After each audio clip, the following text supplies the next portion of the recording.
एक आदमी जो सुरक्षात्मक कपड़े पहने हुए है बर्फीली तूफानी जमीन पर चल रहा है। चारों तरफ नजर डालते ही दिखाई देता है चारों ओर जमी हुई लाशें हैं। एक रहस्यमयी बर्फीले तूफान ने पूरी दुनिया की आधे से ज्यादा आबादी को मिटा दिया है और यह तो बस पृथ्वी पर एक रहस्यमयी जाति के पहले हमले की शुरुआत थी। जो लोग बच गए हैं उन्हें अब और भी भयावह चुनौतियों का सामना करना होगा। आप देख रहे हैं 2025 में रिलीज हुई नई आपदा थ्रिलर फिल्म इटर्नल डिस्टेंस। कुछ लड़कियां नाव में सवार होकर समंदर में छुट्टियां मना रही थीं। जैसे ही उन्होंने जश्न मनाने के लिए जाम उठाया, अचानक पीछे की समुद्री लकीर अंधेरे में डूब गई और फिर आकाश से एक हरी रोशनी तेजी से नीचे गिरने लगी। लड़कियां इससे पहले कभी ऐसे दृश्य नहीं देखी थी। वो हैरान थीं कि सामने क्या आ रहा है। तभी अचानक समुद्र की लहरें तेज हो गईं। उनमें से एक लड़की जहाज चलाने दौड़ी, लेकिन पाया कि सभी इलेक्ट्रॉनिक उपकरण फेल हो चुके थे। तभी बाहर की दो साथी लड़कियां अचानक जमीन पर गिर पड़ी। बच गई लड़की डर के मारे कांपने लगी। वो खिड़की से देखती है, एक बर्फ का टुकड़ा आसमान से नीचे गिरता है। दृश्य बदलता है। अर्जेंटीना के एक शहर में लोग बिजली विभाग के खिलाफ सड़कों पर उतर आए हैं। बिजली 3 दिन से बंद है और लोग अब बेहद गुस्से में हैं। पुलिस भी कुछ नहीं कर पा रही, सिर्फ ट्रैफिक को मोड़ रही है। गाड़ी में बैठे हुए जुआन सिर्फ मुस्कुराकर सिर हिलाते हैं। असल में वह अपने दोस्त की पार्टी में जा रहे थे, लेकिन अब रास्ता बदलना पड़ेगा। जब वो एक और चौराहे से गुजरते हैं तो देखते हैं बहुत सारी फायर ब्रिगेड की गाड़ियां जा रही हैं। इससे उन्हें कुछ अनहोनी की आशंका होती है। दोस्त के घर पहुंचने पर पता चलता है कि शहर की एक पावर सब स्टेशन में आग लग गई है। खास बात ये है कि वहाँ के पास एक एस्बेस्टस फैक्ट्री भी है और ये चीज जलने पर जहरीली गैस छोड़ती है। इसी वजह से इतनी सारी फायर ट्रक भेजी गई थी। अब जब उनका संदेह दूर हो गया तो जुआन अपने दोस्तों के साथ पोकर खेलने बैठ जाते हैं। टेबल पर चारों दोस्त 30 साल पुराने यार हैं। एक दूसरे को बहुत अच्छे से जानते हैं। सिर्फ वही नौजवान जो बीच में ग्रुप में शामिल हुआ था कुछ असहज लग रहा था। वह इधर उधर देखता फिर रहा था और उसे घर के मालिक का छुपा हुआ गैस मास्क भी मिल गया। जब सब दोस्त खेल में मस्त थे तभी अचानक ऊपर की लाइट बंद हो गई। किसी ने सोचा भी नहीं था कि यहाँ भी बिजली चली जाएगी। लेकिन इससे भी अजीब बात अभी बाकी थी।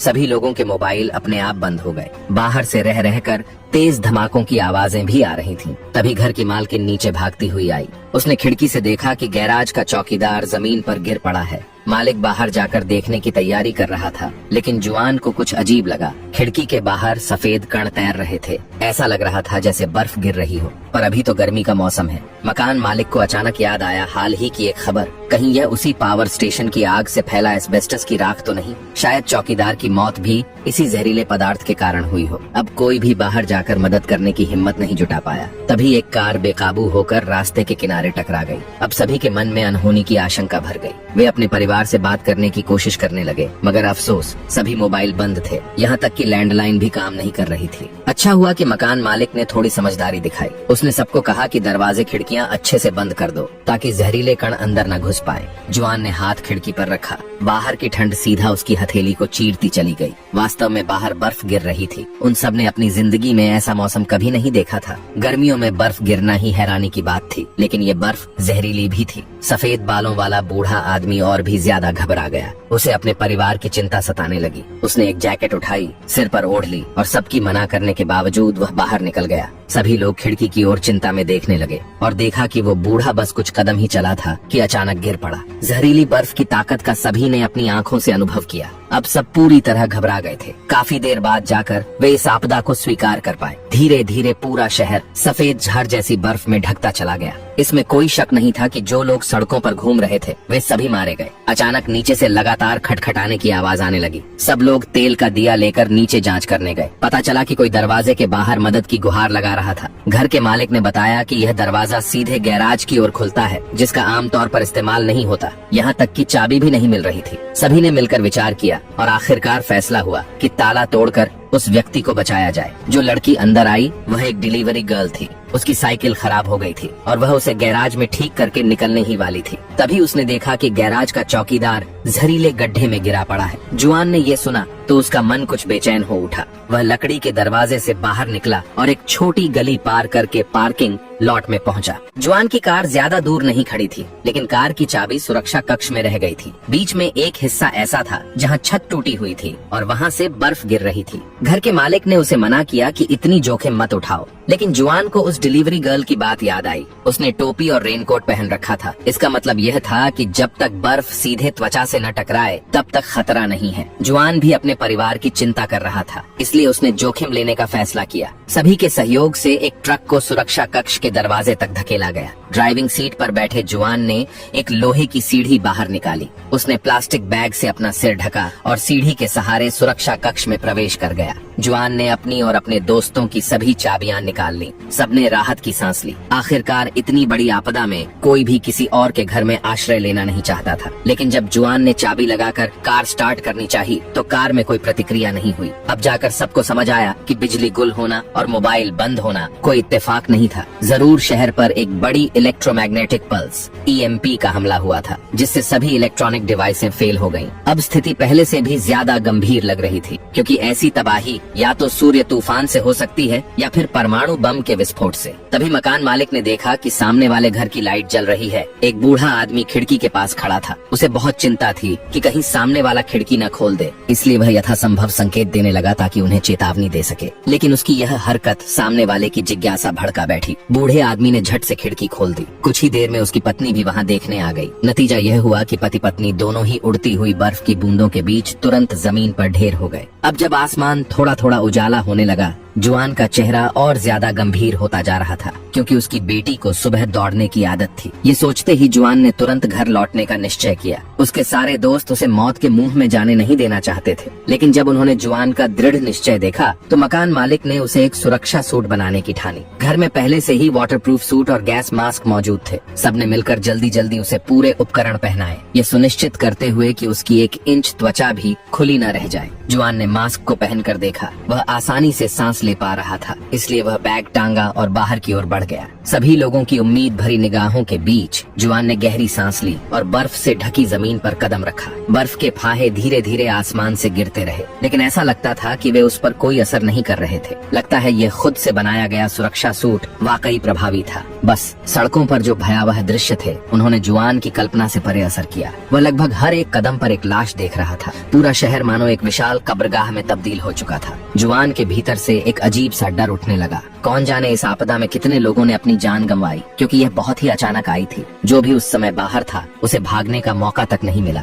हवा का तापमान लगातार गिरता जा रहा था। जुआन के शरीर में असहजता महसूस होने लगी। उसे लगातार ऐसा लग रहा था कि कोई पीछे से उसका पीछा कर रहा है। उसने थोड़ी देर दौड़ लगाई ताकि शरीर का तापमान बढ़ सके। तब जाकर वह ठंड की वजह से हो रही मानसिक भ्रांति से उबर पाया। जुआन ने नक्शा निकाला और शॉर्टकट से अपनी बेटी के घर की ओर जाने की तैयारी की। स्टेशन के पीछे के हॉल को पार करने के बाद वह रेलवे ट्रैक पर चलने लगा, लेकिन अगले ही पल सामने जो दृश्य था उससे जुआन के रोंगटे खड़े हो गए। एक ट्रेन पटरी के बीचों बीच रुकी हुई थी और उसके चारों ओर यात्रियों की लाशें पड़ी थीं। संभवतः जब ट्रेन स्टेशन पहुंचने ही वाली थी उसी समय यह जहरीली बर्फ गिरी होगी। जुआन दांत भींचते हुए आगे बढ़ता रहा। अचानक एक डिब्बे से कुछ आवाज आई। सोचा भी नहीं था कि अंदर कई जीवित लोग छिपे हुए थे। उन्होंने जब जुआन को पास आते देखा तो समझे कि शायद कोई दमकल कर्मी उन्हें बचाने आया है। आखिरकार वे लोग पिछले 6 घंटे से वहाँ फंसे हुए थे। ना तो उन्हें कुछ खाने को मिला, ना ही एक घूंट पानी नसीब हुआ। जुआन ने लाचारी में सिर हिलाया। वह अकेले दम पर इन सभी को बचा नहीं सकता था। वह बस अपना बैग खोला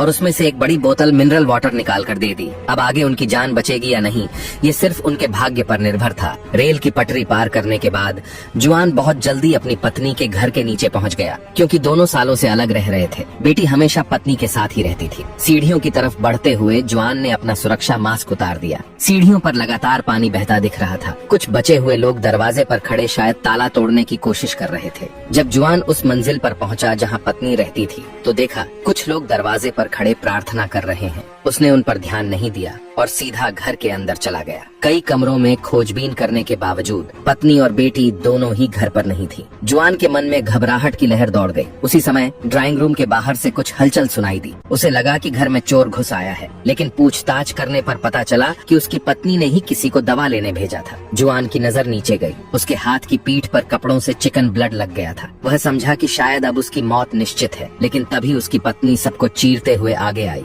उसने सारे गैर जरूरी लोगों को घर से बाहर कर दिया। तब जाकर बेटी की खबर दी। पता चला कि वह पिछली रात किसी सहेली के घर गई थी और अभी तक वापस नहीं आई है। ये सुनकर जुआन गुस्से से पागल होने लगा, लेकिन इससे भी बुरी बात यह थी कि पत्नी को अपनी बेटी की दोस्त का पता ही नहीं पता था। जुआन ने जबरदस्ती खुद को शांत किया। अभी शिकायत करने का वक्त नहीं था। उसने तय किया कि वह अब सीधा बेटी के स्कूल जाएगा। वहाँ स्कूल में यकीनन सभी छात्रों का पता मौजूद होगा। जुआन ने जैसे ही दरवाजा खोला, देखा कि बाहर बड़ी संख्या में स्थानीय निवासी जमा थे। असल में उसके जहरीली बर्फ से बचने की बात फैल चुकी थी। कुछ लोगों का अनुमान था कि जुआन के पास कोई विशेष इम्यूनिटी है। जुआन ने समझाया कि वह सिर्फ एक गैस मास्क का इस्तेमाल कर रहा है और वह बर्फ जो शरीर पर गिरती है वह जहर खो देती है। उसी वक्त एक गंजा आदमी सामने आया और मास्क देने की मांग करने लगा, क्योंकि इस इमारत में एक व्यक्ति ने निराश होकर बाथटब में आत्महत्या कर ली थी, जिससे पूरी बिल्डिंग का साफ पानी लगभग खत्म हो गया। अब ये सब लोग उम्मीद लगाए बैठे थे कि जुआन का मास्क उन्हें बाहर जाकर सुपरमार्केट से पानी लाने में मदद करेगा।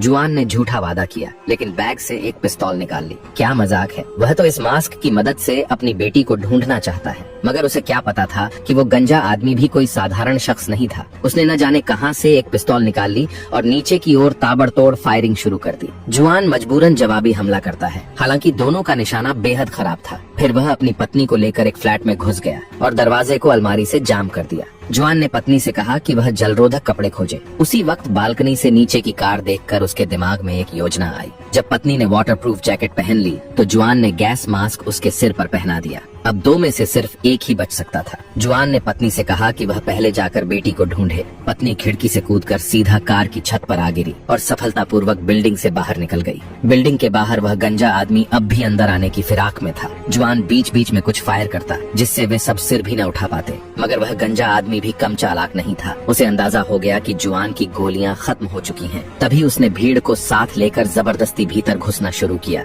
लेकिन जुआन तैयार था। उसने बाएं हाथ में एक प्लास्टिक बैग लिया और दाहिने हाथ में एक लकड़ी की कुर्सी उठा ली। भीड़ की हैरान आंखों के सामने उसने जोर से बालकनी का शीशा तोड़ दिया। गंजा आदमी और उसके लोग तुरंत डर के मारे भाग खड़े हुए और जुआन प्लास्टिक बैग की सुरक्षा में उसे जहरीली बर्फ का कोई नुकसान नहीं हुआ। उसने तुरंत बैग उठाया और बिना देरी किए नीचे कूद पड़ी। तेज भाग दौड़ के कारण उसकी सांसें उखड़ने लगी। जुआन को लग रहा था जैसे सांस लेना मुश्किल होता जा रहा है। कुछ ही कदम चले थे कि वह बर्फ में गिर पड़ा। अधमूंदी चेतना में उसे ऐसा महसूस हुआ जैसे वह किसी और ही जगह पहुंच गया हो। फिर जब वह दोबारा होश में आया तो खुद को एक कार के अंदर पाया। बगल में कुछ लोग थे जो सुरक्षा सूट पहने हुए थे। जब उन लोगों ने मास्क उतारे तो पता चला कि वे उसकी पत्नी और कुछ पुराने दोस्त थे। अजीब संयोग था। सुबह जब जुआन निकल चुका था तो उसके कुछ दोस्त आराम करने की तैयारी कर रहे थे। घर की महिला चाय बनाने के लिए नल का पानी लेने जा रही थी, लेकिन उसके पति ने उसे तुरंत रोक दिया। कौन जानता है कि नल का पानी जहरीली बर्फ से दूषित है या नहीं। सुरक्षा के लिहाज से उन्हें सिर्फ बोतलबंद पानी ही पीना चाहिए,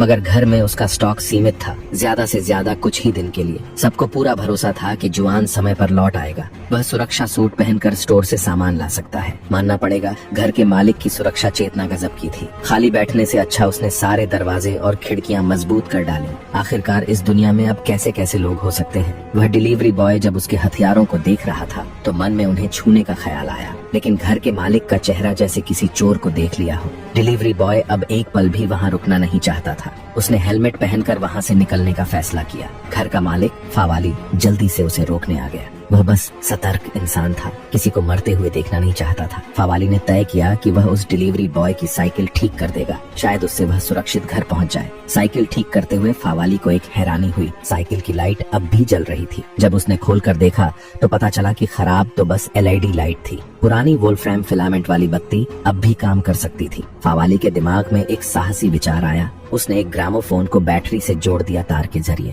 थोड़ी ही देर में एक मधुर संगीत की आवाज गूंजने लगी। तभी फावाली को एहसास हुआ कि इलेक्ट्रोमैग्नेटिक अटैक सिर्फ इंटीग्रेटेड सर्किट पर असर करता है, जबकि पुराने जमाने के उपकरण अब भी काम कर सकते हैं। सौभाग्य से उसके पास एक पुरानी कार भी थी। कार स्टार्ट होते ही वे तुरंत फायर स्टेशन पहुँचे। वहाँ सभी को एक एक सुरक्षा सूट मुहैया कराया गया। इसी दौरान दूर से गोलियों की आवाज सुनाई दी। फावाली को लगा शायद जुआन किसी मुसीबत में फंस गया है। जैसे ही वे एक मोड़ पर पहुँचे, उन्हें जुआन की पत्नी मिल गई और इसी तरह वे सभी मिलकर बेहोश पड़े जुआन को सुरक्षित बाहर निकाल लाए। जब पूरा दल बंद पड़ी सड़कों को पार कर रहा था तो किसी ने ध्यान नहीं दिया कि आसमान से कुछ आग के गोले नीचे गिर रहे थे। क्या कोई नई आपदा अब फिर से आने वाली है? अगर आप भी इसका जवाब जानना चाहते हैं तो जुड़े रहिए। मिलते हैं अगली कड़ी में।